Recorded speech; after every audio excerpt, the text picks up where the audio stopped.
जगतपति भगवान ने उस समय वैराज की पत्नी संभूति के गर्भ से अजित नाम का अवतार धारण किया, भगवान अजित, और समुद्र मंथन कराकर देवताओं को अमृत पिलाया। कच्छपावतार धारण करके मंदराचल की मथानी के आधार बने। राजा परीक्षित ने पूछा, भगवान समुद्र मंथन करना है तो बहुत कठिन बात है, समुद्र का मंथन हो जाना, कोई सरोवर हो, कोई झील हो, कोई नदी हो, तो अगाध समुद्र का मंथन, तो ये क्षीर सागर का मंथन कैसे किया? और भगवान ने कच्छप रूप किस कारण से धारण किया? देवताओं को कैसे अमृत पीने को मिला? और समुद्र से कौन कौन सी वस्तुएं निकली?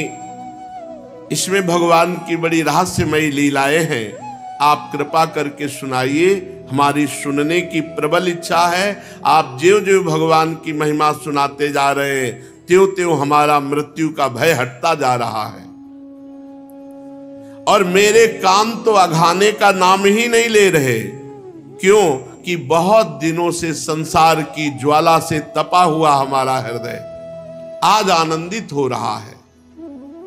श्री सुखदेव जी ने कहा, परीक्षित, ये उस समय की बात है जब असुरों ने अपने तीखे शस्त्रों से देवताओं को पराजित कर दिया। युद्ध में बहुत से देवता मारे गए, बहुत से घायल हो गए, रणभूमि में गिरे। तीनों लोग भयभीत हो गए। देवराज इंद्र श्रीहीन हो गए। यज्ञ याग आदि धर्म कर्मों का लोप हो गया। चारों ओर दुर्दशा ही दुर्दशा, दैत्यों का बोलबाला। वरुण देवता, इंद्र देवता, इन सब की दुर्दशा, क्योंकि बड़े बड़े दैत्यों, बलवान दैत्यों ने सब परास्त कर दिया।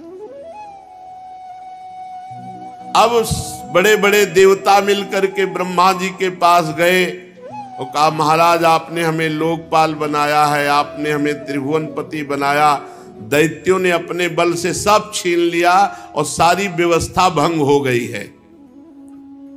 ब्रह्मा जी ने देखा कि इंद्र, वायु, अग्नि, ये सब देवता तेजहीन हो रहे हैं, शक्तिहीन हो रहे हैं, और संसार में बड़ी भयंकर स्थिति आ गई, क्योंकि राक्षसों का बोलबाला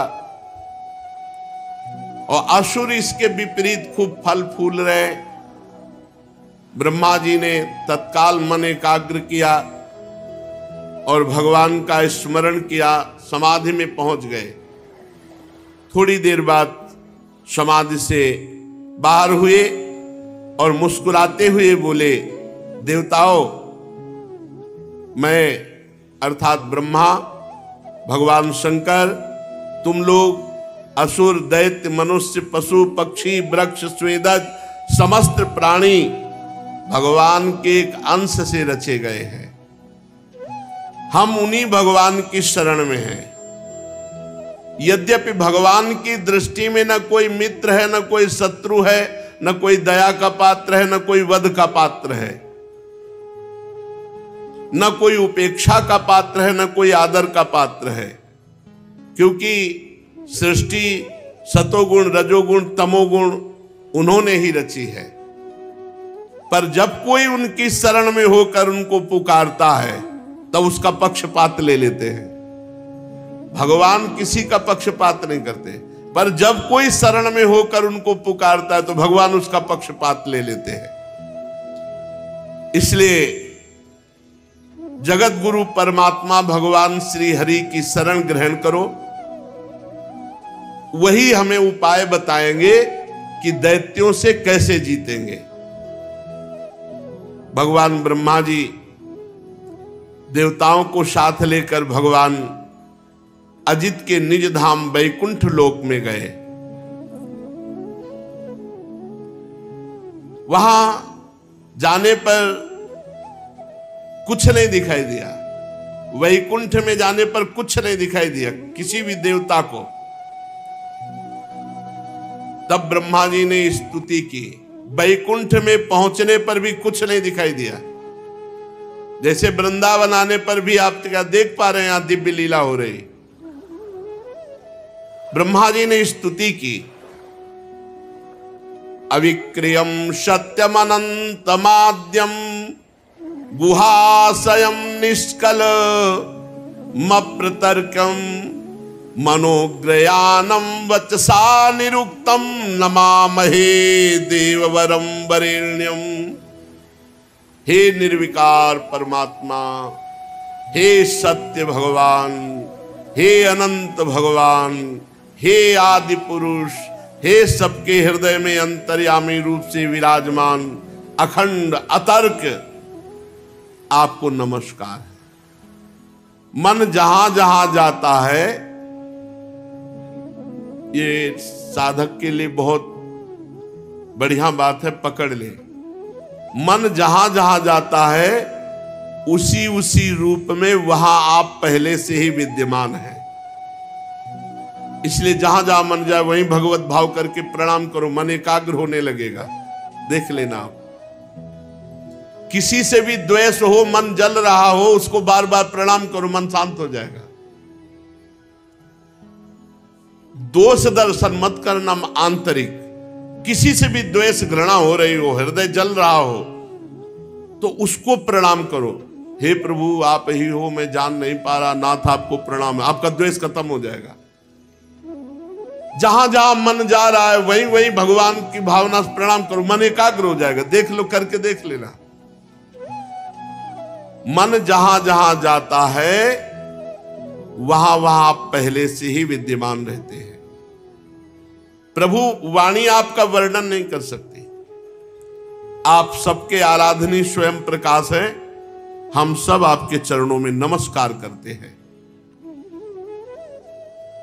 आप ही प्राण हैं, आप ही मन हैं, आप ही बुद्धि हैं, और आप अहंकार के ज्ञाता हैं। इंद्रियां और उनके विषय दोनों ही आपके द्वारा प्रकाशित होते हैं। पर जो आपसे विमुख है, तो यही प्राण, यही मन, यही बुद्धि, यही अहंकार, यही इंद्रिया, यही विषय उसे फंसाकर दुर्गति करते हैं। अज्ञान छा जाता है जो आपसे विमुख है, और जो आपके सन्मुख है उनमें ज्ञान प्रकाशित हो जाता है। तो यही प्राण, यही मन, यही बुद्धि, यही अहंकार, यही इंद्रिया, यही विषय भगवत प्राप्ति का हेतु हो जाते हैं। समझो, भगवान के सन्मुख होना, भगवान का नाम जप करना, भगवान की शरण में होना, सब मंगल हो जाता है। प्रकृति के विकार मरने जीने वाले शरीर से अज्ञान के कारण ममता होती, इस शरीर से। और इस शरीर से जिसकी ममता है वो भगवत भाव से रहित होता है, उसमें भगवत भाव नहीं होता। शरीर की ममता वाले में, देह भाव वाले में भगवत भाव नहीं होता, और भगवत भाव वाले में देह भाव नहीं रहता। जीव के दोनों पक्ष, अविद्या और विद्या, ये आप में नहीं है। आप विद्या और अविद्या दोनों से परे हैं। आप अविनाशी सुख स्वरूप हैं। प्रभु हम आपकी शरण ग्रहण करते हैं। ये जीव माया से मोहित होकर अपने वास्तविक लक्ष्य से भटक गया है। सब भटके हुए, कोई बिरला ऐसा है जो भगवान में चित्त जोड़े, नहीं तो भगवान से चित्त हटकर संसार में ही लगा है। संसार में चित्त लगने का मतलब है भटकना। ऋषिगण, बड़े बड़े देवता, बड़े बड़े सत्वगुण संपन्न, ये बाहर भीतर सब जगह खोजते रहते हैं आपको, पर आपकी कृपा के बिना आपको नहीं प्राप्त कर सकते। जैसे हम वैकुंठ में आ गए, पर वैकुंठ में कुछ नहीं दिखाई दे रहा। आपकी कृपा से ही देखा जा सकता है पक्का। यही प्रिया प्रीतम खेल रहे, यही है, पर देखो कहां दिखाई दे रहे हैं। वैकुंठ पहुंच गए, वैकुंठ में पहुंच गए ब्रह्मा जी, पर वहां कुछ नहीं दिखाई दिया। भगवान की स्तुति की, भगवान को प्रसन्न करने के लिए स्तुति की। कहा प्रभु बक्षा स्थल से लक्ष्मी जी प्रकट हुई है, आपकी छाया से पितृगण प्रकट हुए हैं, और छाती से धर्म प्रकट हुआ है, और पीठ से अधर्म प्रकट हुआ है, सिर से आकाश प्रकट हुआ है, बिहार से अप्सराएं प्रकट हुई है। हे परम ऐश्वर्यशाली भगवान, आप हम पर प्रसन्न हो। जिनके अधर से लोभ, ऊपरी ओठ से प्रीति, नासिका से कांति, स्पर्श से समस्त पशुओं की, भौं से यमराज की, नेत्र के रोमों से काल की उत्पत्ति हुई, ऐसे परमेश्वरशाली भगवान हम पर प्रसन्न हो।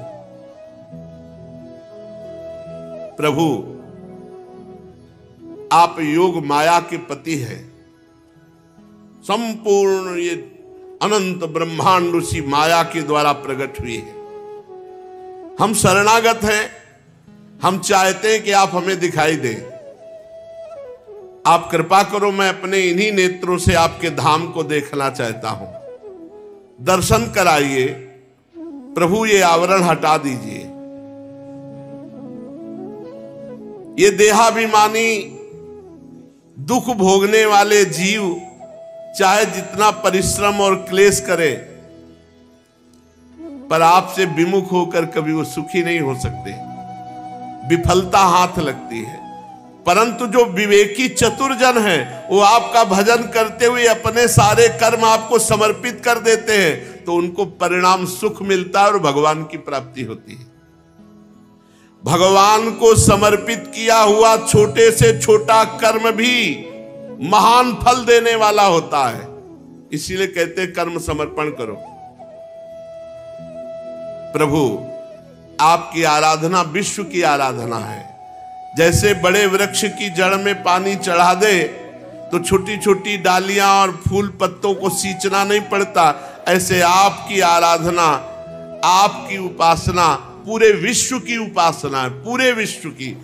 इसीलिए प्रिया प्रीतम की उपासना करने वाले को कल एक उपासक जो भगवान शंकर और पंच देवताओं की आराधना अभी तक करते थे, सत्संग सुना तो प्रिया प्रीतम की उपासना करने लगे। तो वो कल बहुत संकट में थे कि हम डर रहे हैं कि कहीं गणेश जी नाराज ना हो जाएं, कहीं भगवान शंकर नाराज ना हो जाए, क्योंकि पहले उनकी आराधना करते थे, अब प्रिया प्रीतम की आराधना करते हैं।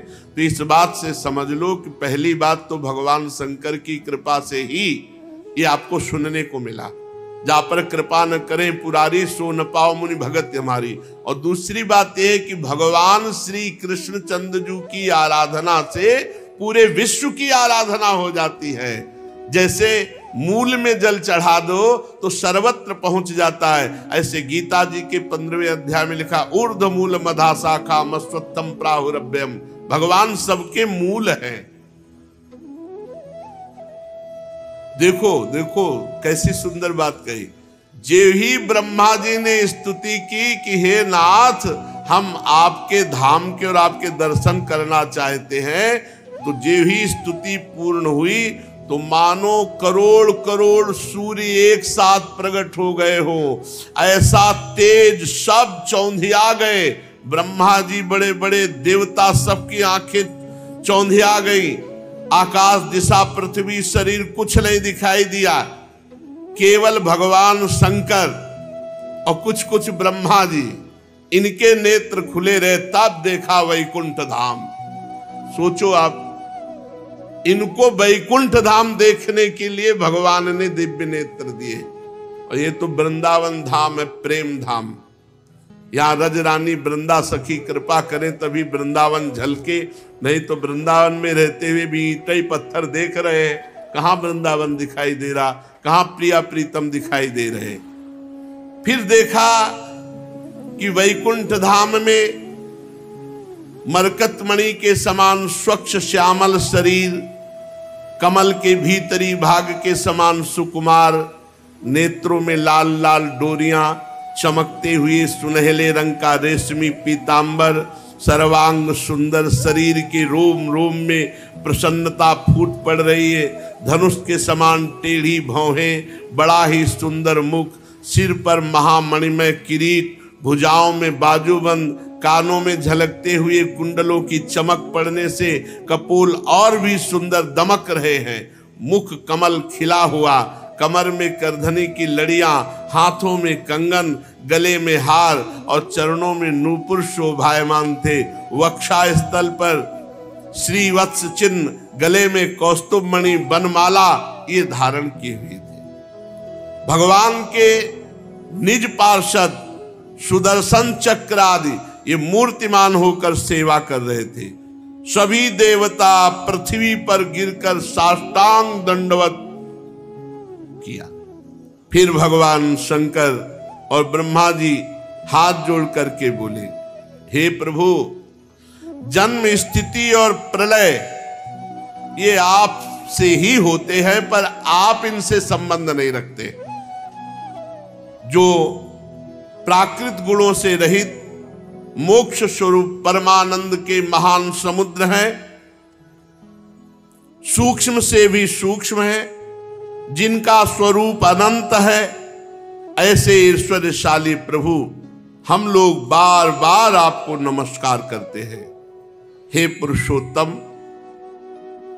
अपना कल्याण चाहने वाले साधक को वेदोक्त एवं पांचरात्रोक्त विधि से आपके स्वरूप की उपासना करनी चाहिए। प्रभु, विश्वमय स्वरूप में आप व्याप्त है, पर आपकी कृपा के बिना कोई नहीं देख सकता। जैसे हम बैकुंठ में पहुंच गए, पर आपकी कृपा के बिना ना बैकुंठ देख पाए और ना आपको। परम स्वतंत्र, आदि मध्य अंत रहित और आदि मध्य अंत युक्त इस माया से इस संसार की रचना करते हैं। इसलिए विवेकी पुरुष शास्त्र ज्ञान और सावधानी पूर्वक मन को एकाग्र करके इस संसार की भीड़ में आपको ढूंढ लेते हैं,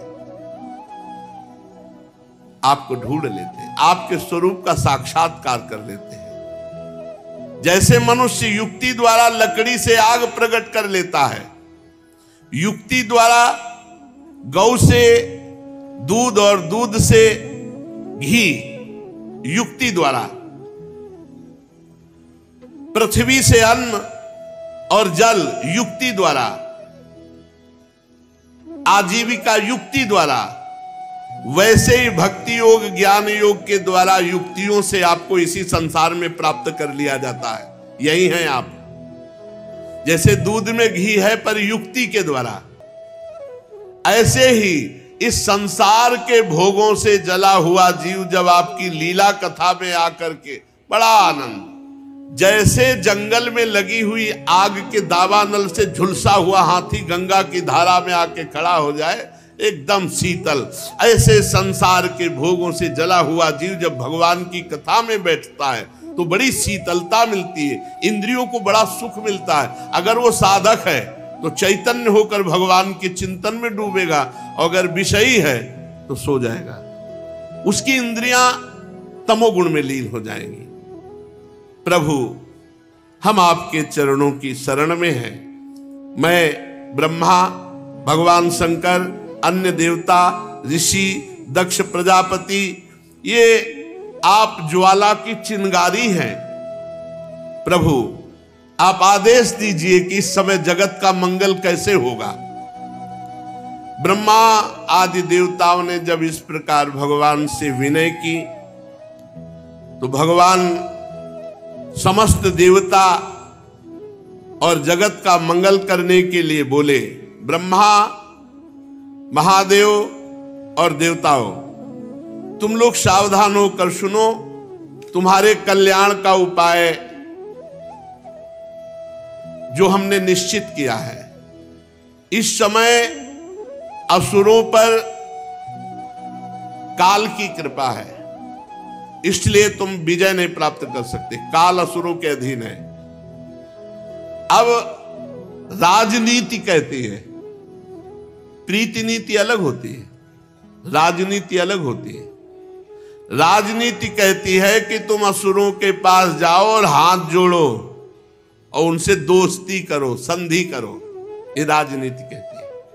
क्योंकि इस समय उनका बल बढ़ा हुआ, वो गुरु को, शुक्राचार्य जी को रिझा चुके हैं। गुरु प्रसन्न, काल उनके पक्ष में है, उन पर युद्ध करके विजय प्राप्त नहीं किया जा सकता। जाओ, हाथ जोड़ो, उनके सामने झुक कर जाओ और उनसे संधि करो, ये नीति कहती है। प्रीति में अलग होता है, नीति में अलग होता है।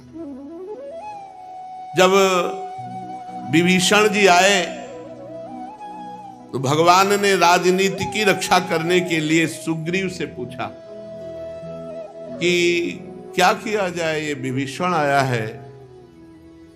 तो उन्होंने कहा, प्रभु उत्तम बात तो यह है कि तत्काल इसको बांध लिया जाए, क्योंकि ये रावण का भाई है और मुझे तो ऐसा लगता है कि ये भेद लेन पठवा 10 सीसा राखी बांध, इसको बांध दिया जाए, ये भेद लेने आया है।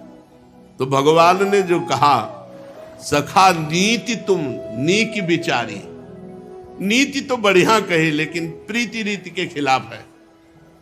मम पण शरणागत भयहारी, ये मेरी शरण में आया है।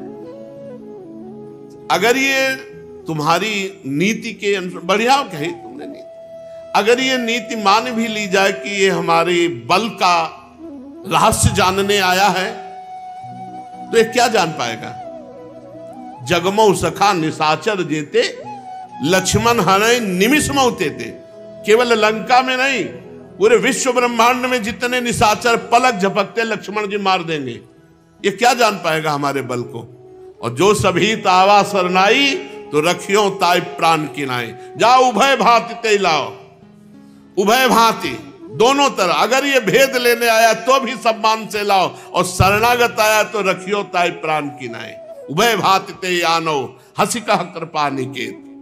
प्रीति और नीति में बड़ा अंतर। भगवान कह रहे इस समय नीति कहती है कि दैत्यों के सामने जाओ और झुको। जब शत्रु का समय बढ़ा हो तो उचित यही कि झुक के चलो चुपचाप, ये नीति कहती है। बोले हम झुकेंगे नहीं तो टूट जाओगे। बोले जाओ, हाथ जोड़ो, उनके आगे झुको, संधि करो। फिर आगे, जब अपना कार्य बनाना हो, नीति कहती है, नीति कहती है अपना कार्य बनाना हो तो शत्रु से भी हाथ जोड़ के, झुक के, मिलाप करके काम करना चाहिए। और जब काम निकल जाए तो फिर चूहे और सांप वाला बर्ताव करना चाहिए। किसी मदारी की पिटारी में सांप तो पहले से था, थोड़ी सी जगह चाहिए, उसमें से चूहा काट, उसके तो दांत काट के अंदर हो गया। अब चूहा अंदर गया तो सांप बड़ा वो भयभीत हुआ। सांप ने उससे कहा कि देखो तुम हमारे घर में आए हो, अतिथि हो, चिंता मत करो, थोड़ा छेद बड़ा कर दो, हम दोनों बाहर निकल जाएंगे, हमारा तुम्हारा कोई झंझट नहीं। बिल्कुल तुम ये मत सोचो कि तुम्हें खाएंगे, देखो हम तुम्हारे पास हैं, हम तुम्हें खा थोड़ी रहे। चूहे के बड़े प्रवीण दांत, बड़ा गोला काटा, और जो ही काटा कि चूहा निकल जाएगा, इतना काटा, चूहा काट के जो निकलने लगा, पीछे से सांप पकड़ लिया और धीरे से निकला और पहले चूहे को लील गया फिर निकल गया। तो भगवान कह रहे हैं ये नीति है, ये साधुता की प्रीति की बात नहीं है भाई। नीति और प्रीति में अंतर है। बोले देवताओं, इस समय नीति कहती है कि दैत्यों के हाथ जोड़ो, जरूरत पड़े तो पैर छू लो, मित्रता करो, और जब अपना काम बन जाए तो सांप चूहे वाला बर्ताव कर लो। ये अपने लोगों के लिए नई शिक्षा है। इसे कपट कहते हैं। भगवान शिक्षा दे रहे हैं, ये इस समय नीति का प्रयोग कर रहे, राजनीति का प्रयोग कर रहे। जैसे महाभारत में कूटनीति का प्रयोग है, बड़ी विचित्र कोटि के जाल हैं। ये प्रीति है, इसमें सीधा है, इसमें छुपाव छल कपट नहीं है। देखो, जब दैत्यों से तुम मित्रता करोगे और समुद्र मंथन किया जाए मिल करके और उससे अमृत निकले, तो अमृत पीकर तुम देवता अमर हो जाओगे, फिर मार डालना दैत्यों को। तो प्रभु क्या करना होगा अमृत मंथन के लिए?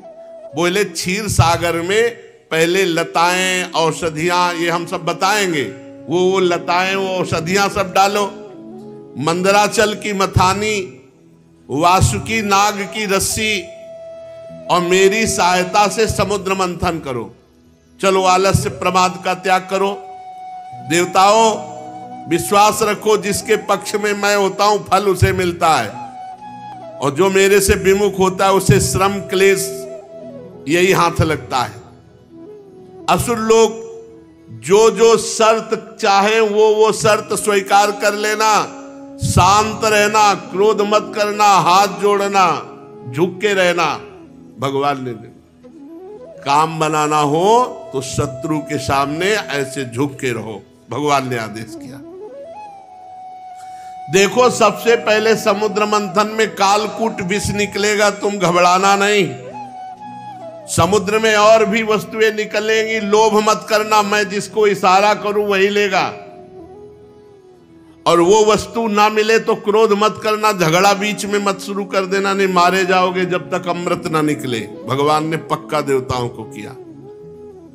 अब देवाधिदेव भगवान श्री हरि का आदेश, और उसी समय बैकुंठ और बैकुंठनाथ सब अंतर्ध्यान हो गए, फिर दृष्टि में नहीं आए। ये बात समझो, भगवान का ये दिव्य धाम है वृंदावन धाम, ये महापुरुषों के सामने प्रकट हुआ है। अगर हम उसी पद्धति से चलेंगे तो हमारे को भी प्राप्त होगा। और नहीं, प्रगट वृंदावन पकड़े रहो, ये पहुंचा देगा दिव्य वृंदावन। प्रगट वृंदावन को पकड़े रहो, ये दिव्य वृंदावन में पहुंचा देगा। उसी समय अंतर्ध्यान हो गए सब जो थे, उसी दिशा को प्रणाम किया जिधर श्री भगवान वैकुंठनाथ। कौन उनकी लीला को समझ सके? ब्रह्मा शंकर आज बार बार उधर नमस्कार किए और अपने लोकों को चले गए। अब देवताओं के साथ देवराज इंद्र बिना अस्त्र शस्त्र के बलि जी की सभा में जब देखा दैत्य सेनापतियों ने कि बिना अस्त्र शस्त्र के वो हाथ जोड़े आ रहे हैं, तो एकदम सब खड़े हो गए और बंदी बनाने के लिए। लेकिन दैत्यराज बलि सबको रोक दिए कि पहले देख रहे हो कोई अस्त्र शस्त्र नहीं, हाथ जोड़े नम्रता से, तो बंधन में डालने की आवश्यकता क्या, बात करते हैं। उन्होंने दैत्यों को रोक दिया। देवता इंद्र के साथ बलि के समीप पहुंचे। तीनों लोकों के स्वामी बलि असुर सेनापतियों से सुरक्षित सिंहासन पर बैठे थे। नीचे खड़े होकर देवराज इंद्र, यद्यपि बहुत बुरा लग रहा था क्योंकि ये भी त्रिभुवनपति छीन लिया उनका सिंहासन, पर भगवान ने सिखाया था कि मीठे मीठे वचन हाथ जोड़ के देवराज इंद्र बड़ी मधुर वाणी से बोले कि हम दोनों मिल जाते हैं और मिल करके समुद्र मंथन करते हैं, उसमें बड़ी बड़ी दिव्य वस्तुएं निकलेंगी और अमृत निकलेगा, फिर अमृत बांट कर पी लेंगे। तो अरिष्ट नेमी, संबलासुर, ये बड़े बड़े जो राक्षस थे, उन्होंने बलि जी की तरफ देखा, इशारे में कहा कि अमृत निकलेगा, बूंद देवताओं को नहीं देंगे, हम सब पी लेंगे, हाँ बोल दो। और भगवान उधर बोल चुके थे कि बूंद उधर नहीं मिलेगा, सब तुम्हें पिला देंगे, जाओ तुम हाथ जोड़ो। तो जिधर भगवान उधर विजय। देवता और असुरों ने आपस में संधि के दस्तखत कर लिए, समझौता हो गया, मित्रता हो गई। अब सब मिलकर अमृत के लिए, समुद्र मंथन के लिए उद्योग करने लगे। भगवान ने जो जो औषधियां लता बताई थी वो उखाड़ उखाड़ कर समुद्र में डाली गई। अब देवता और दैत्य मथानी, मंदराचल पहाड़ सब उखाड़ करके पहाड़ को चलने की कोशिश किए, फिसल गया पहाड़। पहाड़ तो पहाड़ ही है, हजारों लाखों देवता दैत्य चटनी हो गए। मंदराचल पर्वत सबके उत्साह भंग हो गए कि अब तो समुद्र मंथन नहीं हो पाएगा। भगवान वहां प्रकट हुए, अजित भगवान। मंदराचल पर्वत को ऐसे उठाया, जो पिसे हुए देवता दैत्य थे अमृत दृष्टि से देखा, उनको जीवित किया। सबके हाथ पैर जो टूट गए थे वो भी सब पुनः सही हो गए। भगवान ने कहा सब उत्साह पूर्वक, अरे अभी तो कुछ नहीं हुआ, चलो। इंद्र आदि देवता भी सब हार गए थे, भगवान ने उन सबको भी शक्ति प्रदान की। पूरा समुद्र मंथन भगवान से हो रहा है। स्वर्ण का था मंदराचल पर्वत। जिन असुरों के देवताओं के कमर टूट गए, कंधे टूट गए, जांग टूट गई, मन टूट गया, भगवान ने ऐसे उठाया, मंदराचल गरुड़ पे रखा और सबको पुष्ट किया। बोले चलो वही समुद्र के समीप, तुम्हें नहीं ले चलना पड़ेगा। देखते देखते खेल खेल में भगवान ने मंदराचल को समुद्र पे उतार दिया। अब नागराज वासुकी को कहा देखो समुद्र मंथन में अमृत निकलेगा, तुमको भी पिलाएंगे, तुम रस्सी बन जाओ, लिपट। वासुकी ये नागराज है, भगवान शेष जी के भाई हैं, महान बलशाली है। वासुकी नाग की रस्सी बनाई गई। अब मंदराचल की मथानी और समुद्र मंथन के लिए उद्यत हुए। भगवान ने इशारा किया देवताओं को, मुख की तरफ लगो, मुख की तरफ। देवता मुख की तरफ लग गए।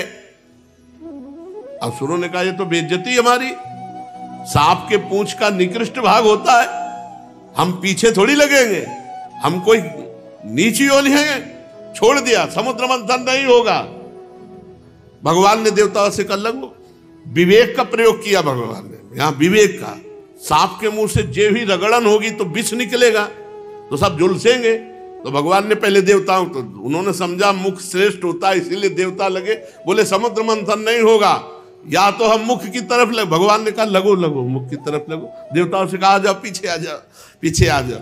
देवता पूंछ पकड़ लिए। दैत्यों ने कहा देखो ऊंचे वंश में हमारा जन्म हुआ है, सबसे बड़े वीर हम हैं, इसलिए श्रेष्ठ भाग हमारा। भगवान ने कह दिया था जो कहे वही मानते जाना। देवता चुपचाप खड़े हो गए पूंछ की तरफ। बड़े प्रसन्न हुए देवता, बच गए। अभी मंथन शुरू हो गया तो इनके फणों से विष निकलेगा। बड़े बड़े असुरों के भुजाओं और देवताओं की दैवी शक्ति से युक्त होकर मंदराचल जीव ही घुमाया जाने लगा, त्यों ही समुद्र में डूबने लगा। अब तो सब देवता दैत्य निराश होने लगे, मन टूट गया, उदासी छा गई। भगवान ने तुरंत कच्छप रूप धारण किया। भगवान का एक कच्छप अवतार है, विशाल काय भगवान की पीठ। समुद्र में प्रवेश करके मंदराचल के नीचे जाकर कच्छप भगवान अपनी पीठ में मंदराचल ले लिया। भगवान की शक्ति अनंत है, वे सत्य संकल्प हैं, उनके लिए कौन सी बड़ी बात है। देवता और असुरों ने देखा कि मंदराचल ऊपर उठने लगा, तब फिर से उत्साहित होकर समुद्र मंथन किया। भगवान कच्छप की पीठ का विस्तार कितना था? 1,00,000 योजन, क्योंकि 10,000 योजन चौड़ा और लंबा तो मंदराचल है। 1,00,000 योजन भगवान कच्छप की पीठ, 1,00,000 योजन तक फैली हुई अपनी पीठ पर मंदराचल घूम रहा है। तो भगवान को ऐसा सुख हो रहा है जैसे कोई पीठ खुजला रहा हो। बड़े बड़े देवताओं में दैवी शक्ति और असुरों में आसुरी शक्ति भगवान ने प्रवेश की। फिर मंदराचल को घुमाया जाने लगा। भगवान की पीठ में मानो खुजली हो रही हो, ऐसे मंदराचल लगता है। समुद्र मंथन भगवान के बल से हुआ। देवताओं में दैवी शक्ति, असुरों में आसुरी शक्ति, वासुकी नाग में निद्रा, नीचे कच्छप रूप से, ऊपर हजार सहस्त्रबाहु रूप से ऊपर भी दबाए हुए हैं। ये देवता नहीं जान रहे। पर्वत के ऊपर हजार भुजाएं धारण करके ऊपर से भगवान उसे आकाश में ब्रह्मा शंकर इंद्र आदि भगवान के ऊपर पुष्पों की वर्षा कर रहे हैं। इस प्रकार भगवान पर्वत के ऊपर सहस्त्राबाहु रूप से हजार भुजाएं धारण करके नीचे को दबा रहे हैं, नीचे कच्छप रूप से ऊपर को उठा रहे हैं। देवताओं में दैवी शक्ति, असुरों में आसुरी शक्ति, पर्वत में दृढ़ता, वासुकी में निद्रा, स्वयं भगवान के द्वारा ही समुद्र मंथन हो रहा है। अब तो भगवत बल से उन्मत्त होकर मंदराचल को बड़े वेग से घुमाया गया, समुद्र मंथन शुरू हुआ। उस समय समुद्र और उसमें रहने वाले मगर, मछली आदि जीव क्षुब्ध हो गए। नागराज वासुकी के हजारों कठोर नेत्र मुखों से, श्वासों से विष की ज्वाला निकलने लगी। उससे पौलोम काल के बलि, इलवल आदि असुर निस्तेज हो गए, जलने लगे। ऐसे जान पड़ते थे मानो दावानल से झुलसे हुए साखू के पेड़ खड़े हों। देवताओं में भी ताप आया। वासुकी नाग के श्वास की लपटों से देवता भी निस्तेज होने लगे। वस्त्रमाला, कवच, मुख ये सब झुलस गए। भगवान ने तुरंत प्रेरणा की, मेघ छा गए और वर्षा होने लगी, जिससे फिर बल आया दैत्यों में और देवताओं में। समुद्र मंथन फिर जोर से शुरू हुआ। पहले समुद्र मंथन में विष निकला, विष। ध्यान रखो, जब कोई साधन मार्ग में चलता है तो पहले विष पीना पड़ता है। जो इस विष को पीता है, सुख दुख को समान भाव, मान अपमान, निंदा स्तुति, काम क्रोध लोभ, ये सब विष हैं। इनको जो पीता है वही अमृत पद का अधिकारी होता है।